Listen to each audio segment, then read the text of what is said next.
This morning's scripture will come from Genesis chapter 50, verses 20.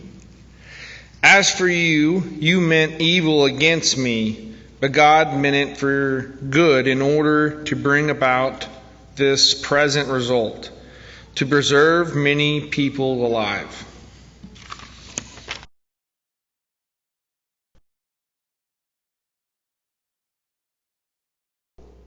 And so today, I want to talk to you about God's providence.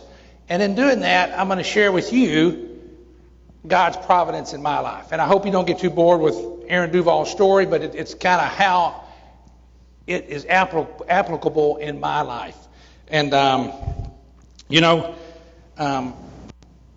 God speaks to us through his providence. And he talks to us about God's truths as he reveals them through Scripture. Today I want to focus on God's providence in our lives and in our future. And to do this, I think we have to see the providence of God in our past. If we could just remember back to events and seasons in our lives when we were making big transitions, when we were pursuing higher education, jobs, we were moving from towns to a different town or to a different state or even to a different country, we can see God's hand in all this. He guides us and takes us where we need to go. You know, I'm reminded of one of the most stressful events in my life. You know, I told you last week I was one of 4 children of a high school teacher in Polk County. My dad was a math teacher. He had 4 boys. And we didn't lack for anything, but we weren't wealthy by any means. And we had to put ourselves through school. And I went down to Lamar University in Beaumont, Texas. And I studied at Lamar in pre-med, and we were trying to get into medical school. And I was the first doctor in my family, so I had no pathway. I had no idea what this involved. I was the first doctor in our school in Corrigan, Camden. No one had gone on to be an MD. And so this was a huge, blind challenge for us. And so me and Jean were down there. We got married at the age of 18 and 19, living in Beaumont, and just really bare means. And if you know where Beaumont is, it's on the coast, and it's a warm place, to say the least.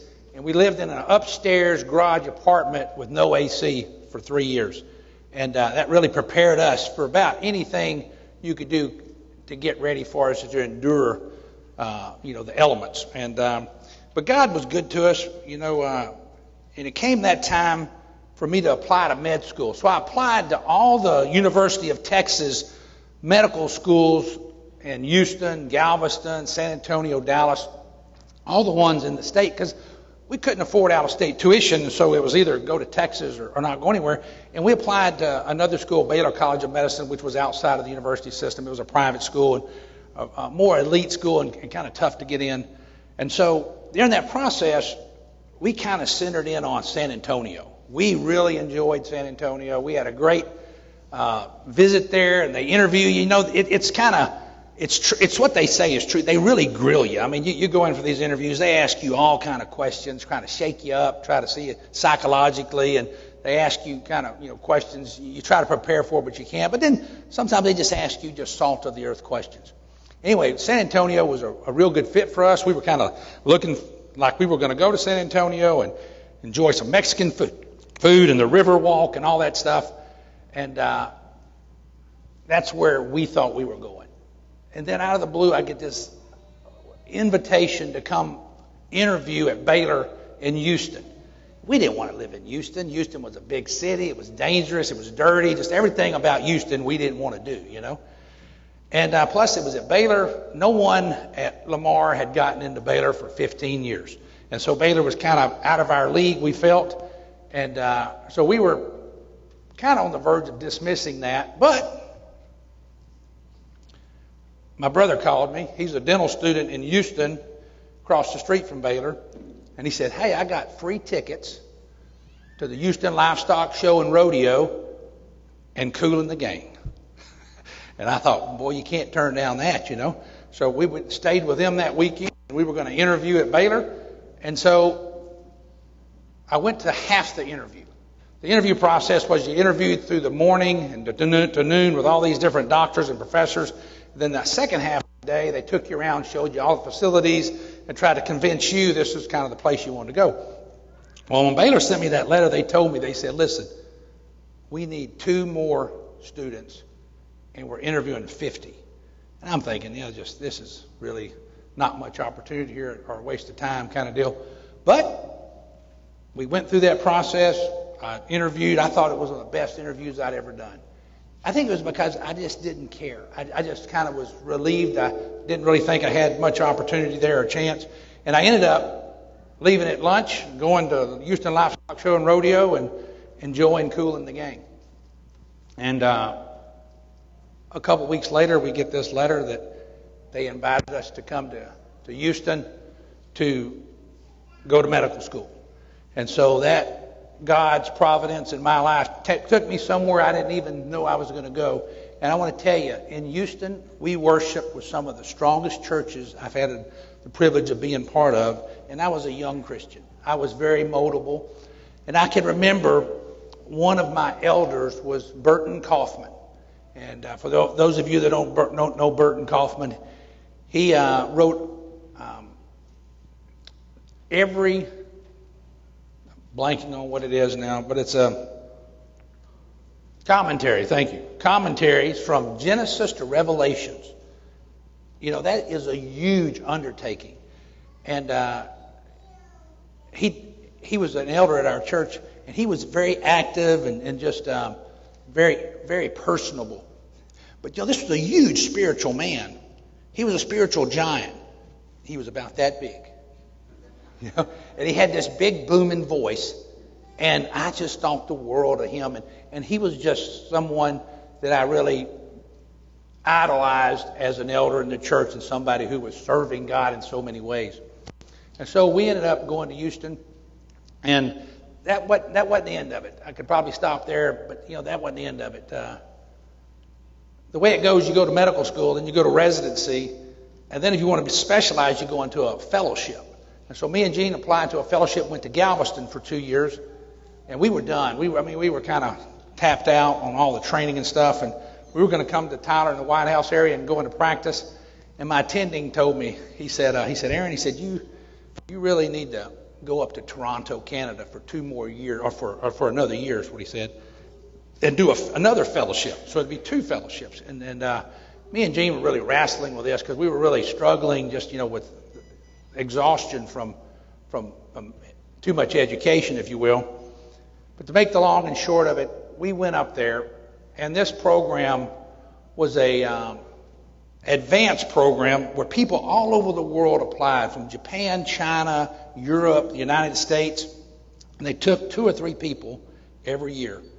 And we kind of looked at it almost like we did with Houston, just to go and have fun in Toronto for a weekend and eat a lot of crepes and good food and come back home and kind of go back to work in Tyler, take a job in Tyler. Well, it was on Thanksgiving Day they called us. Of course, they don't have the same Thanksgiving we did, so they called us on Thanksgiving Day and said, hey, we want to offer you that job. And we just couldn't believe it. And he said, but it's not for 1 year. It's for 2. And I said, forget that. I said, my wife, not going to go for this, So we told them no. We said, no, thank you. And appreciate the opportunity. Well, I go to my attendings the next day, or that Monday, and they asked me, said, you heard from Toronto yet?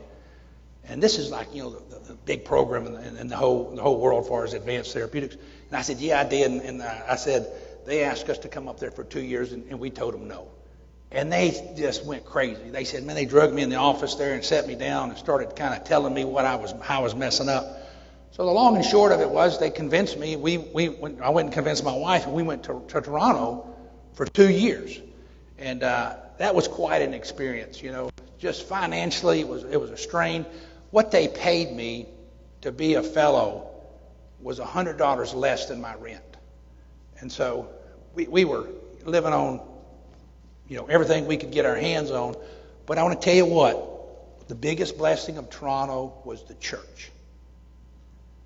We went up there, 10 to 12 million people in Toronto, And we went to a church and there was 80 people, mostly single moms with kids, a few families with fathers. And so I'm at this program in Canada that's, it's a short day, 16 hours. I mean, you just do this. You're just up there all the time taking care of people. And that's what it's designed for. Well, the preacher came to me on our second week and said, Aaron, I need you to teach adult Bible class. And I said, whoa. I said, one, I've never taught anything. I've never taught any class. Number two, I'm just too busy. And he said, no, he said, you're not too busy. He said, I don't think you understand. He said, you're teaching this class. He said, we only have so many guys. Everybody's tagged out. Tag, you're it. Well, I taught that class. It was in Hebrews. First class I ever taught. He gave me a book of stuff to read and to study. And in that class was a guy named Abe Naki. Abe Naki was a Jew from South Africa who was converted to Christianity and was ostracized by his whole family for being a Christian. And he was still married, because none of his kids would have anything to do with him, and he came to church faithfully every Sunday. And me and Abe taught that class. And I tell you, Hebrews was on the sacrificial system and all this stuff, and Abe knew it because he had lived it. And he was such an influence on that class and just helping me with that class. And it was my first class, and I felt like it was a success, and I've been involved in teaching ever since. And I grew so much in Toronto because I had to, and God used me. And I think I learned a lot while I was up there from a medical point of view, but it really helped me a lot spiritually to get ready for my walk and my life as a Christian. I believe if we want to see the providence of God in our lives, we have to learn to trust God. Because in trusting God, we in turn learn to relinquish control to God and submit to Him.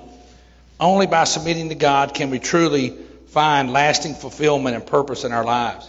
And to be able to submit to God, we have to view God as a sovereign God, a God who is in control, a God who rules in the lives of men. And when we speak of the providence of God, we mean His ongoing care and His guidance over all of creation. His perfect wisdom in using every event, great or small, for the good of His people and for the glory of His name. To serve a sovereign God, loyalty is mandatory. Today, let us turn our focus to the story of Joseph, the favored son of Jacob, a dreamer, a slave, a prisoner, and eventually a leader in Egypt. Joseph's story is found in Genesis chapters 37 through 50. It's a testament to enduring loyalty to God, to family, to his own values, and even faced with hardship and betrayal, he was committed. We pick this up in Genesis 37, chapter, verses 3 and 11. I'll read these. Now, Israel loved Joseph more than all his children because he was the son of his old age. Grandparents, if that's not a definition of grandchildren, I don't know what that is. But also, he made him a tunic of many colors. But when his brothers saw that their fathers loved him more than all his brothers, they hated him and could not speak peaceably to him. Joseph had a dream, and he told it to his brothers, and they hated him even more. So he said to them, "Please hear this dream which I have dreamed. There we were, binding sheaves in the field. Then behold, my sheaf arose and stood upright, and indeed your sheaves stood all around and bowed down to my sheaf." And his brothers said to him, "Shall you indeed reign over us? Shall you indeed have dominion over us?" So they hated him even more for his dreams and his words. Then he dreamed still another dream.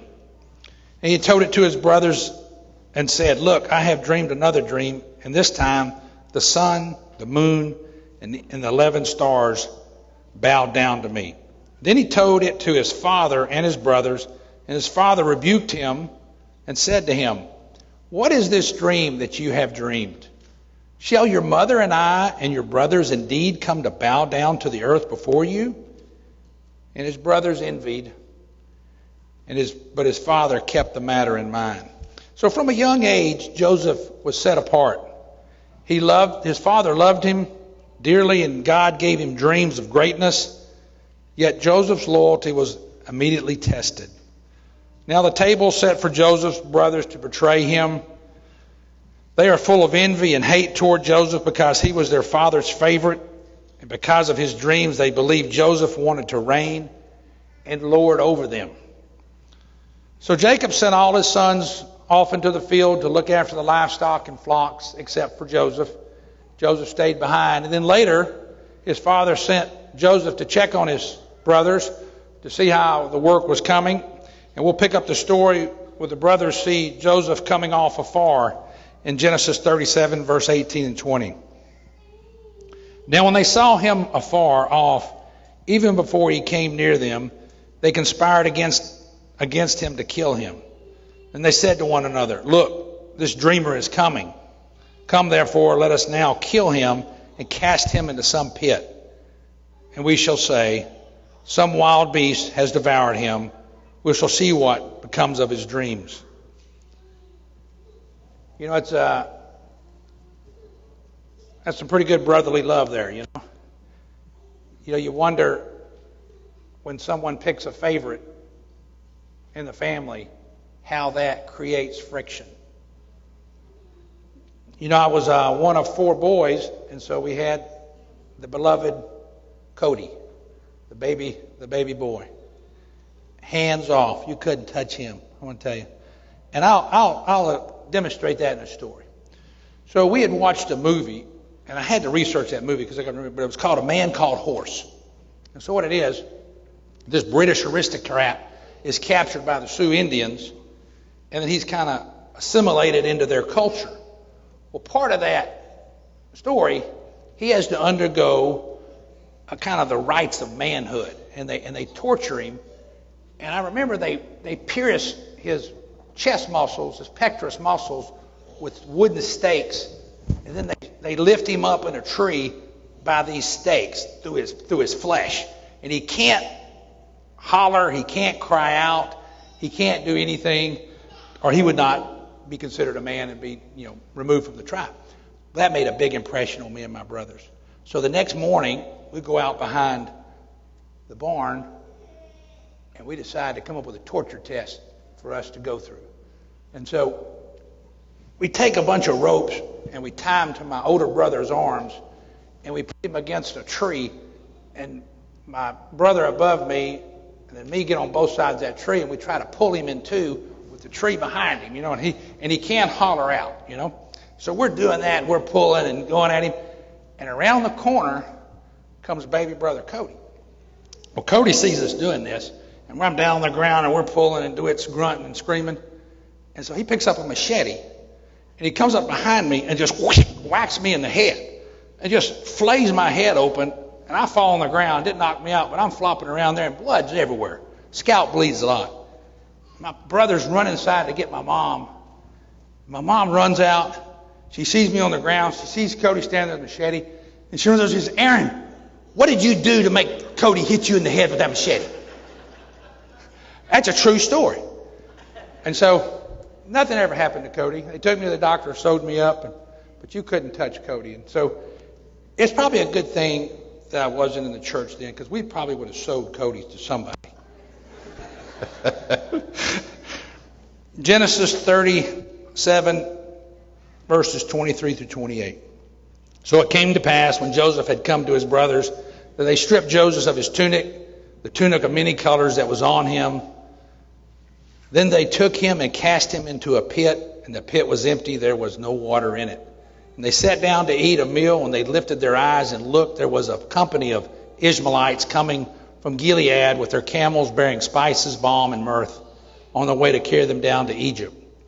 So Judah said to his brothers, "What profit is there if we kill our brother and conceal his blood?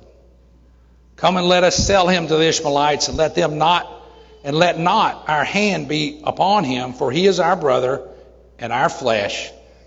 And his brothers listened.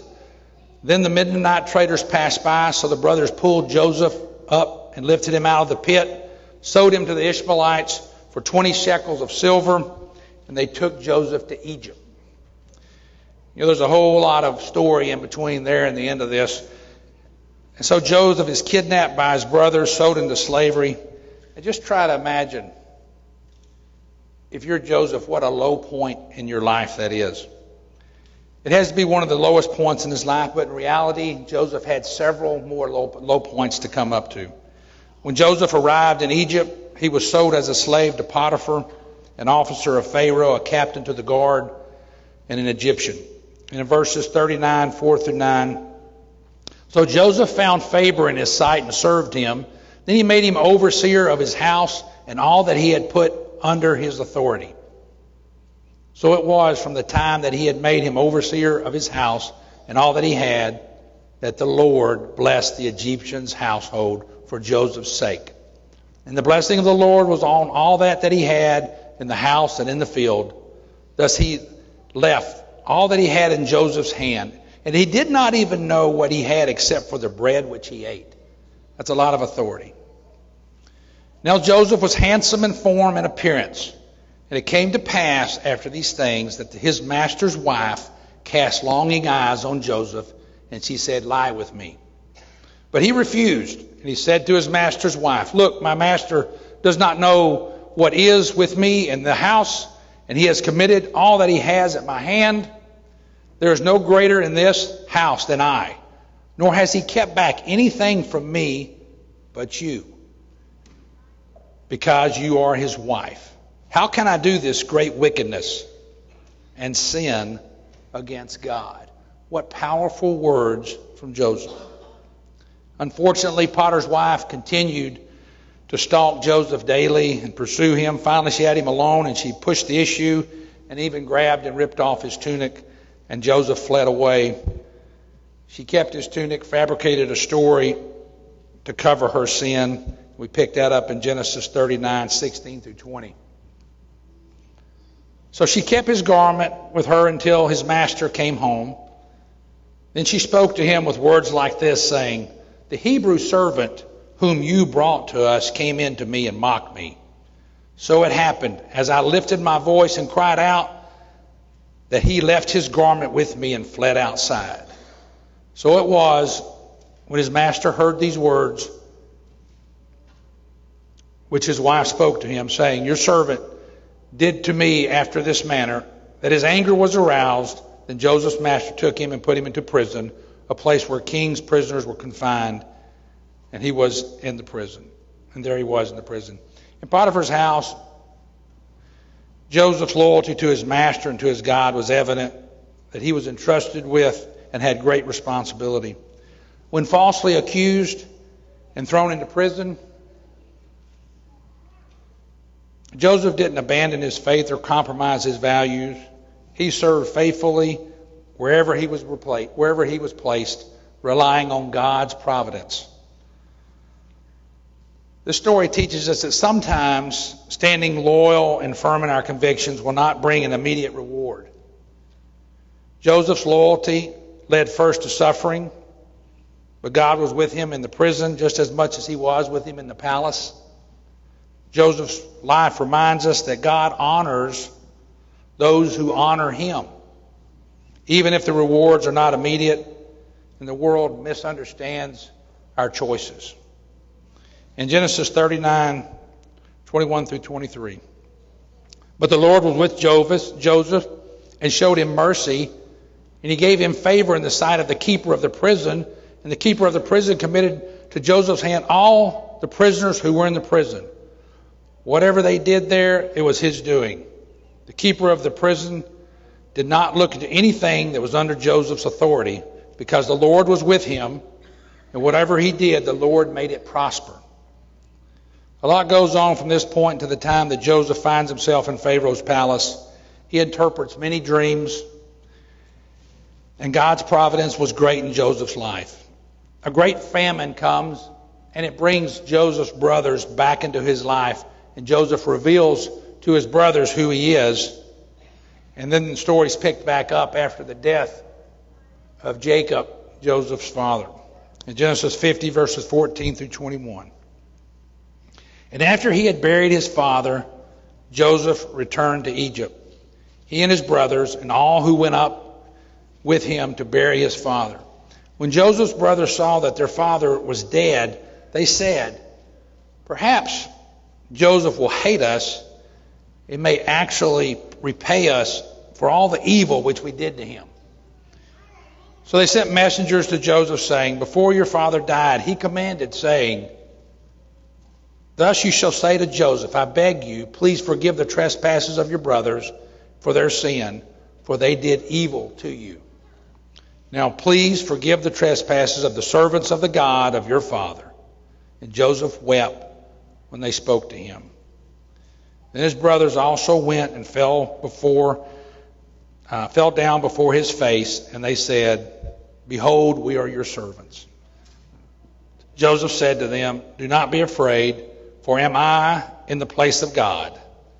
But as for you, you meant evil against me, but God has meant it for good, in order to bring it about as it is this day, to save many people alive. Now therefore, do not be afraid. I will provide for you and for your little ones.' And he comforted them and spoke to them kindly." You know, in Joseph's story and throughout his journey, we see the providence of God in his life and the life of God's people. For us to realize the providence of God in our lives, we have to be committed to being loyal to God and to submit to his will and to trust and wait for his timing and his plan that he has for you and for me. Joseph, the favored son of Jacob, a dreamer, a slave, a prisoner, and eventually a leader in Egypt. Joseph's story is a testament to enduring loyalty to God, to family, to his own values, and even when faced with hardship and betrayal. And I ask you, how did Joseph remain loyal throughout all these hardships? And I think it's through courage. Joseph had great courage. You know, courage is not an absence of fear. Courage, it is the clarity of purpose that is realized and then acted upon to achieve that goal. Joseph had great clarity in his purpose. Joseph knew who he served. Joseph's commitment did not waver, whether in the pit, the prison, or the palace. Difficult seasons test our faith. But Joseph's story reminds us to trust God, that God is even working even when our circumstances are painful or unclear. Joseph, his journey teaches us that loyalty is not just a feeling. It is a daily decision to remain faithful to God and to live with integrity, no matter what season we are in. Like Joseph, let us be people of loyalty, standing firm in our faith and in our commitments, trusting that God's plan is always greater than our pain. Let us pray for the courage to live with Joseph's loyalty, faithful to God, faithful to our loved ones, and steadfast in our calling. You know, let us each reflect on our lives and God's providence in our life. And if you look for it, you will find it. And if you trust God, he will lead us. You know, God's going to open doors for us in our lives at every different place in our seasons of our lives. But we have to have the courage to step through that door, to walk through that door. We always have challenges. We always have heartache. We live in a fallen world. We can't escape that. But you know, we know that we have a God that cares. We have a Savior that has provided a path for us to salvation. And I tell you, we need to always believe in the power of God's Word. That we believe what he tells us. And then to have the courage to apply that in our lives. And to trust God. And I believe there's tremendous power in prayer. And if we can help you, if we can pray with you, if there's anything we can do to assist you in that regard, please come as we stand and sing.